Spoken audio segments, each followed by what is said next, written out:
Hello friends, welcome my YouTube channel. मैं संपत सिंह आज आपके लिए एक ह्यूमन डिजीज लेके आया हूँ और वो है गठिया। तो आज हम गठिया के बारे में जानेंगे। गठिया क्या है, ये क्या प्रॉब्लम है, ये क्यों हो जाती है और क्या हम इसका इलाज करेंगे। तो इन सब के बारे में हम चर्चा करने वाले हैं आज के वीडियो में। तो हमारा वीडियो आज होगा गठिया के बारे में। गठिया, जिसको इंग्लिश में आर्थराइटिस कहते हैं, इंग्लिश में इसको कहते हैं आर्थराइटिस। तो ये नाम आपने सुना होगा कि आर्थराइटिस या गठिया। और भी इसके नाम प्रचलित है, और भी क्या नाम हो सकते हैं, अन्य नाम। तो इसको जोड़ों का दर्द भी कहते हैं, जोड़ों का दर्द। तो जोड़ों का दर्द ही गठिया है, यानी आर्थराइटिस है। और क्या नाम हो सकता है इसका? और इसका जो नाम है वो हो सकता है संधि शोथ। तो इन सब नामों से इसको जाना जाता है। तो आपने कोई सा ना कोई सा नाम इसका जरूर सुना होगा, यानी गठिया, यानी जिसको इंग्लिश में आर्थराइटिस कहते हैं, या जिसको और जो बोलचाल जो आम भाषा में इसको बोला जाता है जोड़ों का दर्द या संधि शोथ। संधि यानी हमारे जोड़, और शोथ यानी उसमें कोई दिक्कत हो रही है। तो ये होता है गठिया के प्रचलित नाम। अब है क्या ये? तो बात करें इसकी परिचय की, तो गठिया जो क्या है, गठिया जो रोग है उसमें क्या होता है, जो रोगी होता है उसके जो जोड़ होते हैं, जोड़ यानी संधियां। जैसे मान लो यहाँ एक जोड़ है, या अंगुलियों में हर जगह जोड़ है, या कलाई में, टखनों में, हमारी कमर में, हाथों में, ये यहाँ जगह जगह क्या है, जोड़ है। तो जो जोड़ होते हैं शरीर में, तो ये एक जोड़ या कई सारे जोड़ों में एक साथ गठिया हो सकता है। कोई जरूरी नहीं है, इसमें शरीर के सारे जोड़ भी प्रभावित हो सकते हैं, या कुछ पर्टिकुलर एक दो जोड़ भी इससे प्रभावित हो सकते हैं। गठिया बहुत सारे प्रकार का होता है। तो इसमें एक जोड़ या बहुत सारे जोड़ों में क्या होता है, दर्द होता है। और जो दर्द होता है, जो पीड़ा होती है, वो होती असहनीय होती है। और क्या होती है, वहां सूजन आ जाती है। और उस भाग में जो आक्रांत भाग है, आक्रांत भाग है, जो प्रभावित जो क्षेत्र है, हमारा जो जोड़ है, उसमें क्या आ जाती है, सूजन आ जाती है और लालीपन आ जाता है वहां। यानी वो क्षेत्र जो आक्रांत या प्रभावित जो क्षेत्र जोड़ है, वो कैसा हो जाता है, लाल हो जाता है, वहां थोड़ा वो लालिमामय हो जाता है। और क्या होता है, अकड़न या जकड़न। और आक्रांत भाग या जोड़ में क्या होती है, जकड़न होती है या अकड़न होती है। तो मोटी सी बात यही है कि गठिया रोग में जो रोगी होता है उसके जो जोड़ होता है, एक जोड़ या कई सारे जोड़ों में क्या होता है, दर्द होता है। दर्द काफी असहनीय होता है, काफी ज्यादा होता है, और कुछ एक्टिविटी करने के दौरान ये दर्द और भी ज्यादा बढ़ जाता है। और मॉर्निंग टाइम में जब हम सोकर उठते हैं तो ये दर्द और जो जकड़न है वो और भी ज्यादा होती है। तो वहां दर्द होता है, वहां सूजन आ जाती है आक्रांत क्षेत्र में, वो लालिमामय हो जाता है, वहां लाली थोड़ा लाल हो जाता है वो क्षेत्र, और वहां जकड़न और अकड़न होती है। और ये मॉर्निंग टाइम में ये और भी ज्यादा होता है। पहले ये जैसे मान लो आजकल के युवा भी इस प्रॉब्लम से परेशान है। पहले ये रोग है वो लगभग 65 साल के बाद ज्यादा देखा जाता था, और अभी वर्तमान में भी ये लगभग 65 साल बाद में ज्यादा देखा जाता है, लेकिन कई युवा भी इसमें परेशान हो सकते हैं। और ये जो प्रॉब्लम है वो जैसे जैसे उम्र बढ़ती है वैसे वैसे ये अकड़न, लालिमापन, सूजन, दर्द और गांठें वगैरह धीरे धीरे इसमें बढ़ने लग जाती है। तो उम्र के साथ ये बढ़ जाती है। अब नॉर्मली इसमें जो उम्र है जो ज्यादा प्रभावित होती है वो 65 साल के बाद के जो लोग हैं इसमें ज्यादा इससे प्रभावित होते हैं। जो महिलाएं जिसमें रजोनिवृत्ति की क्रिया हो चुकी है, रजोनिवृत्ति से वो गुजर चुकी है, उनमें भी जो गठिया होने का खतरा काफी बढ़ जाता है। और गठिया से पुरुषों की तुलना में महिलाएं ज्यादा प्रभावित इससे होती है। तो अगर जोड़ों में दर्द हो रहा है, सूजन हो रहा है, लालिमापन है, वहां अकड़न है, थोड़ी सी जलन भी है, तो ऐसा कुछ हो रहा है तो हम उसको गठिया के नाम से जानते हैं।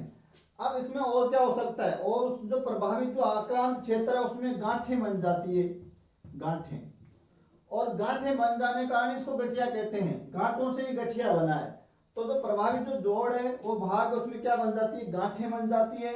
और जो भाग है, जो आक्रांत जो प्रभावित क्षेत्र है, उसमें जो दर्द होता है, जो ऐसा फील होता है सुई चुभने जैसा।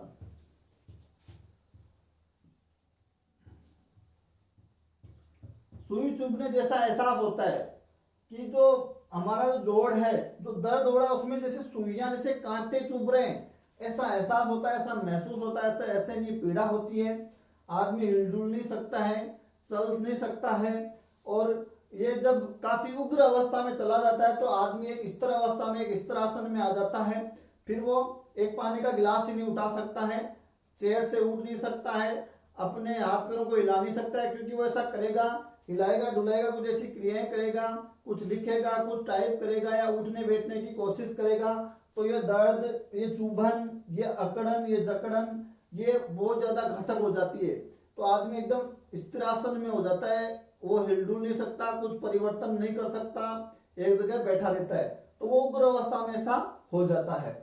तो ऐसी इसी चीज को हम क्या कह रहे हैं, गठिया के नाम से जाने जाते हैं। और इसमें गांठें भी बन जाती है, इसलिए नाम पड़ गया इसका गठिया। अब यहाँ जोड़ जो है वो विकृत भी हो सकते हैं, टेढ़ी मेढ़ी, अंगुलियां टेढ़ी मेढ़ी हो सकती है, और ये सब इसमें देखे जा सकते हैं। तो ये हो गया इसका परिचय। और उग्र अवस्था में थोड़ा सा घातक हो जाता है, फिर आदमी एक स्थिर आसन में आ जाता है, कुछ परिवर्तन अपने शरीर में कुछ हिला डुला नहीं सकता है, क्योंकि दौरान जो पीड़ा है वो और ज्यादा काफी बढ़ जाती है। नेक्स्ट बात करें इसके प्रकार की, तो देखो जो गठिया है वो 100 से भी ज्यादा प्रकार का होता है। इसके बहुत सारे प्रकार पाए जाते हैं, लेकिन मुख्यतः इसके 2 प्रकार आम जो है वो देखे जाते हैं। पहला प्रकार है ऑस्टियो आर्थराइटिस, यानी इसको अस्थि जो संधि शोथ कहते हैं, अस्थि संधि शोथ।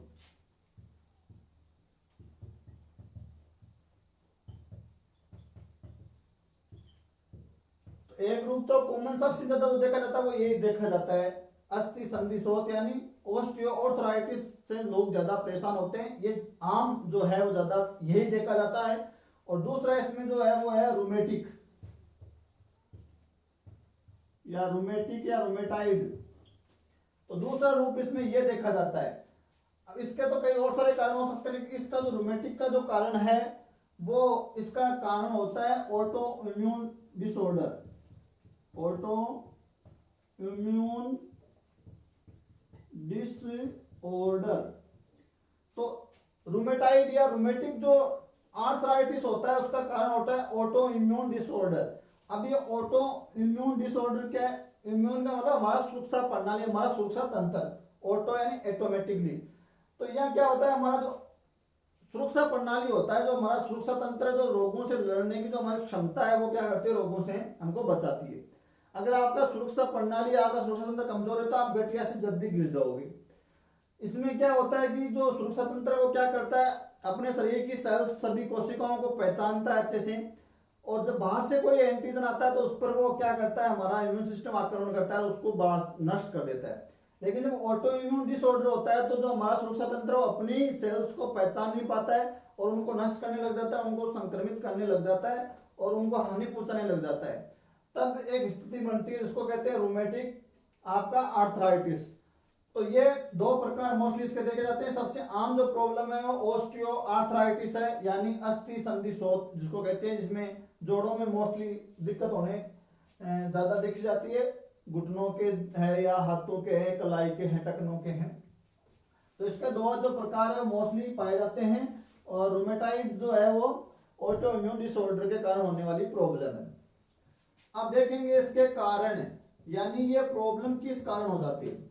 इसका जो मुख्य कारण है वो क्या है, देखो हमारे जो जोड़ होते हैं वहां एक उत्तक पाया जाता है कार्टिलेज, कार्टिलेज नामक उत्तक पाया जाता है हमारे जोड़ों में। जब हम दौड़ते हैं, चलते हैं, उठते हैं, बैठते हैं तो हमारे जोड़ों में क्या कि झटके लगते हैं, शॉक लगते हैं, मतलब दबाव लगता है, प्रेशर लगता है। तो उन झटकों को, उन दबाव को, उस प्रेशर, उन शॉक जो झटके लग रहे हैं उनको सोखने का काम करता है कार्टिलेज उत्तक। ये क्या है, कोमल गद्दीदार उत्तक होता है, सॉफ्ट मुलायम लचीला। तो ये क्या करता है, उन झटकों को, उन प्रेशर को सोख लेता है और जोड़ों को हानि पहुंचने से रोक लेता है। लेकिन जब इस रोग में क्या होता है कि कार्टिलेज उत्तक उनकी मात्रा बहुत ज्यादा कम पाई जाती है इन रोगियों में, या कार्टिलेज उत्तक की मात्रा कम हो जाती है, जिससे क्या हो जाता है, गठिया की प्रॉब्लम हो जाती है।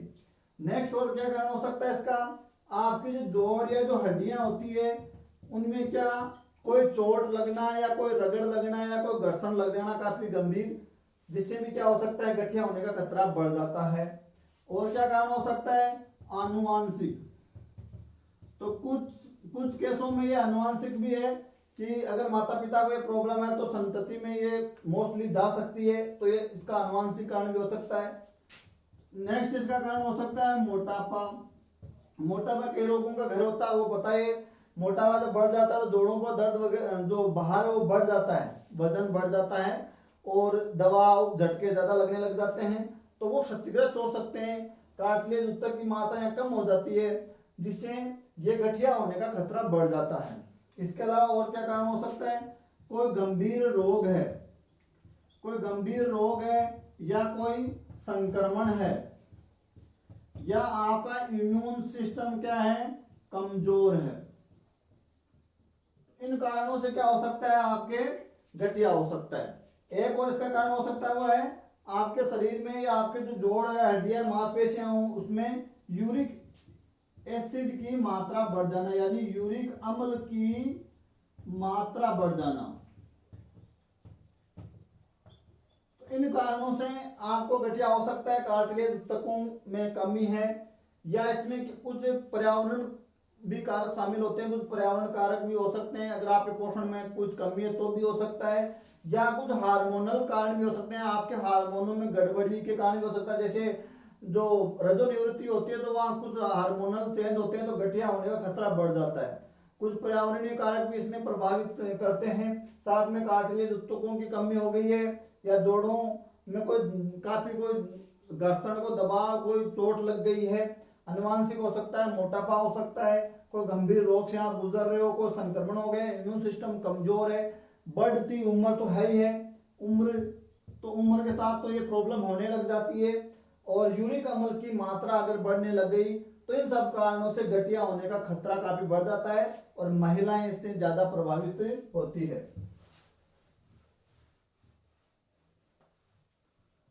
अब बात करेंगे क्या लक्षण नजर आएंगे। तो लक्षण क्या नजर आएंगे, तो लक्षण की बात करें तो मुख्य इसका जो लक्षण होता है, जोड़ होते हैं उनमें क्या होता है, दर्द होता है, सूजन होती है और जकड़न होती है। इसका मुख्य लक्षण यही होता है।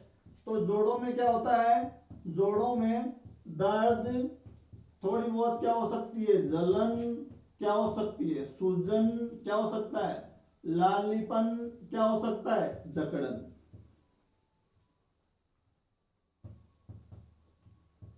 तो ये इसका मुख्य लक्षण है। जोड़ों में असहनीय पीड़ा, सुई चुभने जैसी, और जलन हो रही है, हल्की फुल्की, या सूजन आ रखी है, लालीपन हो रखा है, या जकड़न हो रखी है, तो वो गठिया का संकेत हो सकता है, या गठिया बाह्य हो चुका है।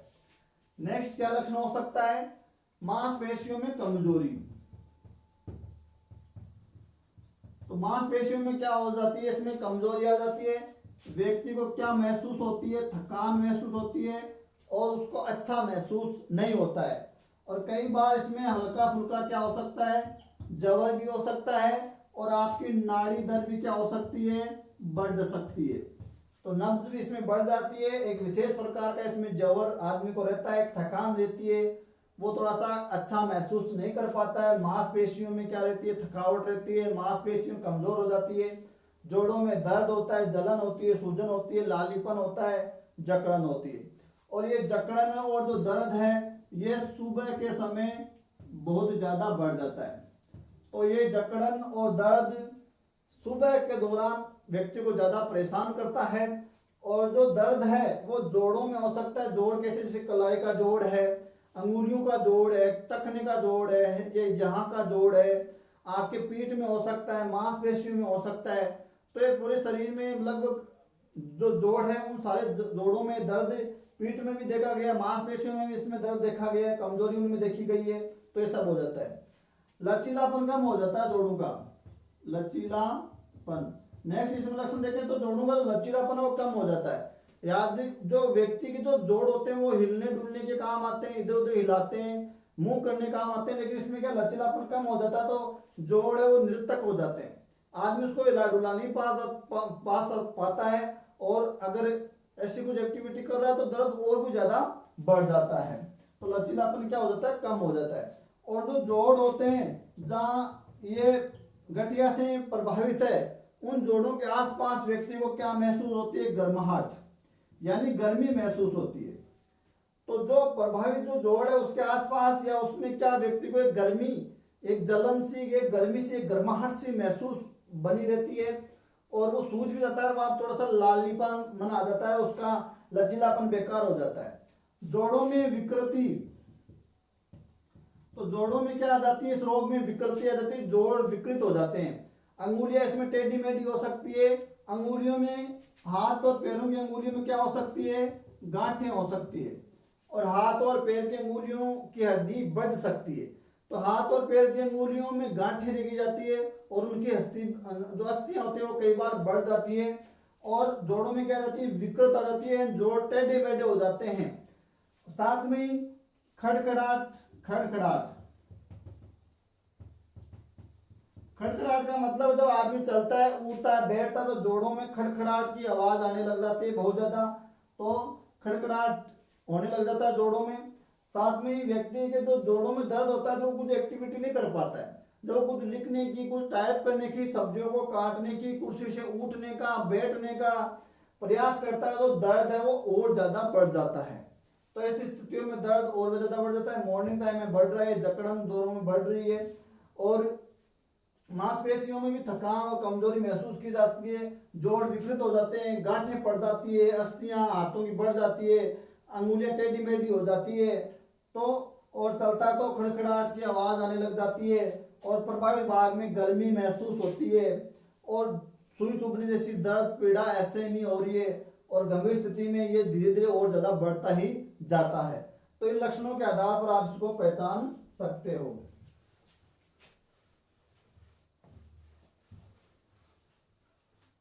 अब बात करेंगे इसके प्रबंधन और उपचार की।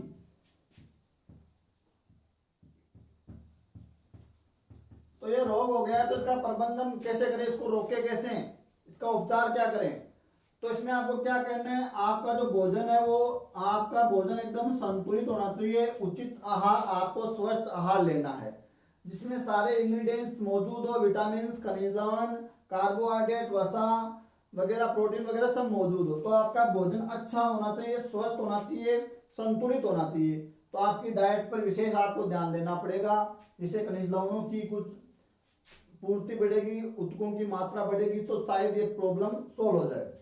नेक्स्ट, विटामिन डी युक्त, आपको विटामिन जो डी है उसकी पूर्ति करनी है, क्योंकि विटामिन डी आपके हड्डियों से जुड़ा हुआ होता है। तो आपको विटामिन डी युक्त आहार लेना है या विटामिन डी की पूर्ति करनी है। इसके लिए आप धूप में भी अपने आप को सेक सकते हो, थोड़ी सी मॉर्निंग टाइम की धूप आपको लेनी चाहिए, ताकि विटामिन डी मिल सके और आपकी अस्थियां मजबूत हो सके, जोड़ अच्छे हो सके। नेक्स्ट, और क्या कर सकते हो आप इसमें जो भी जोड़ होता है, जो आक्रांत, जो प्रभावित क्षेत्र है, उसमें आपको मालिश कर सकते हो आप। तो हल्की फुल्की धीरे धीरे पहले मालिश करनी चाहिए, क्योंकि ज्यादा दबाने से तो वो आक्रांत क्षेत्र में पीड़ा बढ़ जाती है। तो धीरे धीरे से उसमें क्या की जाती है, मालिश की जा सकती है। व्यक्ति को क्या करना चाहिए, योग, हर मर्ज की दवा है योग। तो कुछ योग, विशेष योग इनके लिए बने होते हैं, वो योग आप इसमें कर सकते हो। और क्या करना चाहिए, व्यायाम करना चाहिए। तो व्यायाम करें, और क्या कर सकते हो, सेक करें। तो यहाँ आप जो प्रभावित क्षेत्र उसका सेक यानी सिकाई करनी चाहिए बर्फ के पानी से, या जो स्ट्रीम होती है गर्म, जो वाष्प होती है, उससे क्या करना चाहिए, सेक करना चाहिए। तो भी इसमें क्या है, कुछ सेक करने वाली कुछ गद्दियां, पट्टियां भी होती है, वो भी बांध लेनी चाहिए, जिससे क्या इसमें फायदा, आराम मिलता है। और क्या कर सकते हो प्रबंधन में, व्यक्ति को आराम दें, शारीरिक और मानसिक दोनों प्रकार का उसको आराम उपलब्ध कराएं। यानी मानसिक तौर पर भी उसको ज्यादा कोई डिस्टर्बेंस नहीं होना चाहिए, और शारीरिक रूप से भी उसको आराम करते, मतलब ज्यादा से ज्यादा आराम मिलना चाहिए। तो उसको आराम दें, अच्छा भोजन लें, पॉजिटिव सोचें, विटामिन डी लें, धूप में थोड़ा बहुत सुबह के मॉर्निंग टाइम में बैठ जाएं, योग करें, व्यायाम करें, मालिश करें हल्की हल्की, और एक्यूपंक्चर इसमें किया जा सकता है, स्ट्रेचिंग इसमें की जा सकती है। तो इन विधियों द्वारा हम इस पर थोड़ा सा प्रबंधन कर सकते हैं, इसका उपचार थोड़ा सा कर सकते हैं। शरीर में यूरिक एसिड की मात्रा कम करनी चाहिए, मोटापे को भी नियंत्रित करना चाहिए, और लगातार कुछ एक्टिविटी करते रहना चाहिए व्यक्ति को, कुछ फिजिकल एक्टिविटी, ताकि इस प्रॉब्लम से आदमी गिरे नहीं, और कोई चोट वगैरह लग जाए तो उसका तुरंत इलाज वगैरह करा लेना चाहिए। तो ऐसे आप इसका क्या कर सकते हो, थोड़ा सा प्रबंधन कर सकते हो, उपचार इसका आप कर सकते हो। वैसे ये कोई ज्यादा दिक्कत करने वाली बात नहीं है। समय रहते सही तरीके से अगर आप अपने जीवन शैली में कुछ बदलाव करोगे, डॉक्टर द्वारा बताया कि जो सलाह है, कुछ दवाइयां हैं जो लोगे, या योग व्यायाम एक्सरसाइज मालिश करोगे, तो इससे निजात मिल सकता है। और उपचार में आप इसमें क्या, डॉक्टर द्वारा बताया कि दवाइयां, कुछ पेन किलर ले सकते हो, और स्थिति काफी गंभीर हो गई तो इसमें सर्जरी करने की भी जरूरत पड़ सकती है, ऑपरेशन द्वारा भी इसका सॉल्यूशन किया जा सकता है। तो ऐसे करके इस पर थोड़ा सा प्रबंधन या उपचार इसका पॉसिबल है। अब बात करें घरेलू इलाज की, कि घर पर क्या इलाज कर सकते हो। तो घर पर थोड़ा सा आप कुछ बदलाव कर सकते हो, कुछ इलाज इसका कर सकते हो। तो वो क्या कर सकते हो आप, हल्दी वाला दूध पीना चाहिए। तो रात को सोने के पहले आपको, या मॉर्निंग टाइम में हल्दी वाला दूध पीना चाहिए। जो आपको हल्दी काफी अच्छा माना जाता है स्त्रियों के लिए, या इनमें एंटीऑक्सीडेंट के गुण होते हैं, तो ये हल्दी वाला दूध इसमें आपको पीना चाहिए। नेक्स्ट क्या सकते हो, तेल की मालिश करनी चाहिए प्रभावित क्षेत्र में। तो मालिश कर सकते हो आप। तेल कौन सा लेना है, तेल आप सरसों का ले सकते हो। तो सरसों का तेल लें और उससे मालिश करें हल्के हल्के से। और अगर दर्द ज्यादा है, सूजन ज्यादा है, तो थोड़ा सा उसमें प्याज का रस मिला लें, और प्याज का रस मिलाकर उसको थोड़ा गर्म करके उससे मालिश करें, तो सूजन में भी आराम मिलेगा, दर्द में भी आराम मिलेगा। साथ में आप इससे मालिश और किससे कर सकते हो, अरंडी के तेल से कर सकते हो। अरंडी के तेल से मालिश करनी चाहिए, या आपके जो अदरक होता है उसका भी तेल आता है, अदरक का तेल। तो अदरक इसमें अच्छी मानी जाती है, तो अदरक के तेल से भी मालिश करनी चाहिए। और अदरक वाली चाय पीनी चाहिए, बहुत ज्यादा नहीं पीनी है, लेकिन कुछ मात्रा में आपको जब भी पियो अदरक वाली चाय आपको पीनी चाहिए। अदरक इसमें अच्छी मानी जाती है। लहसुन इसमें अच्छा माना गया है। तो लहसुन मॉर्निंग टाइम में, जो कच्चा जो लहसुन, इसकी 2-4 कलियां आपको मॉर्निंग टाइम में आप उसको खाना चाहिए। तो लहसुन इसके लिए अच्छा माना गया है। बथुआ ये एक सब्जी है, इसका जो है बथुआ इसमें अच्छा माना गया है। तो बथुआ का इसमें इस्तेमाल किया जा सकता है। तो बथुआ क्या है, बथुआ सब्जी है। तो इसके पत्ते जो होते हैं, उन पत्तों का रस निकालकर सुबह खाली पेट इसका सेवन करना चाहिए। तो बथुआ अच्छा, इसमें लहसुन, अदरक, सौंठ को भूनकर भी इसमें इस्तेमाल किया जा सकता है।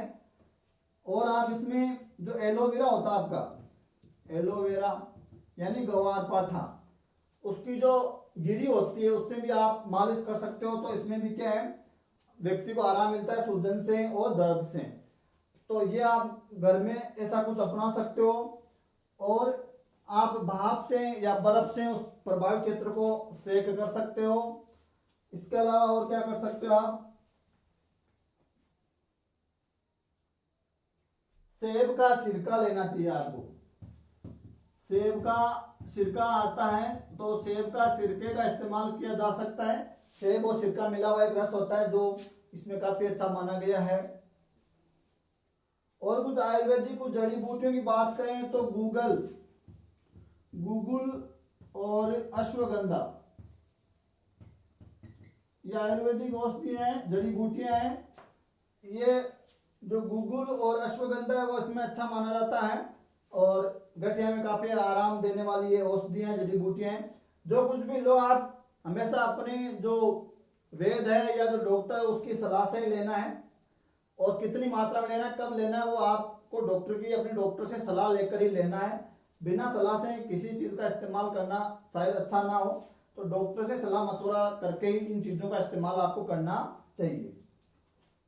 इसके अलावा तुलसी इसमें अच्छी मानी जाती है। तुलसी, तो तुलसी के 2-4 पत्तों की चाय बनाकर आप उसमें पी सकते हो, काफी गुणकारी होती है तुलसी। तो तुलसी का सेवन भी इसमें अच्छा माना गया है। तो इन सब से आप इसका ट्रीटमेंट अपने घर पर भी कर सकते हो। तो इस प्रकार आप इस पर काबू पा सकते हो।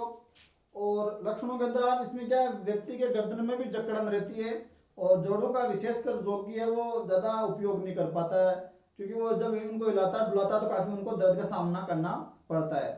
और गंभीर होने पर व्यक्ति एकदम स्थिर हो जाता है, वो ज्यादा कुछ हिल डुल नहीं सकता, जैसे हिलता डुलता दर्द बहुत ज्यादा बढ़ जाता है। धन्यवाद।